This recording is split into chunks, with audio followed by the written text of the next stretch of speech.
नमस्ते, मी Snehal गारपणकर. SP9 मराठीमध्ये आपलं पुन्हा एकदा स्वागत. तर पाहुयात आजची विशेष बातमी. देशाचे उपराष्ट्रपती CP राधाकृष्णन यांनी आज नागपूर येथील रेशीमबाग परिसरातील डॉक्टर हेडगेवार स्मृती मंदिर येथे भेट देऊन राष्ट्रीय स्वयंसेवक संघाच्या संस्थापकांना आदरांजली अर्पण केली.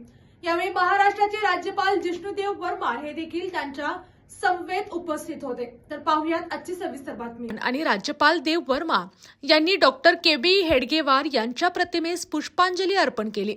तसेच राष्ट्रीय स्वयंसेवक संघाचे द्वितीय सरसंघचालक MG गोलवालकर गुरुजी यांच्या स्मृतीस्थळालाही त्यांनी अभिवादन केले. या प्रसंगी परिसरात शांत आणि आदरयुक्त वातावरण होते. उपस्थितांनी देशसेवा, राष्ट्रनिष्ठा आणि संघाच्या कार्यपरंपरेचा स्मरण करून आदर व्यक्त केला. उपराष्ट्रपती आणि राज्यपाल यांच्या या भेटीमुळे रेशीमबाग परिसरातील ऐतिहासिक स्थळांचे महत्त्व अधोरेखित झाले असून सामाजिक आणि राष्ट्रीय विचारधारेच्या जतनासाठी अशा भेटी प्रेरणादायी ठरत असल्याची भावना उपस्थितांमध्ये व्यक्त करण्यात आली. यानी अशाच बातम्यांसाठी पाहत राहा SP9 Marathi. Your time your news. धन्यवाद.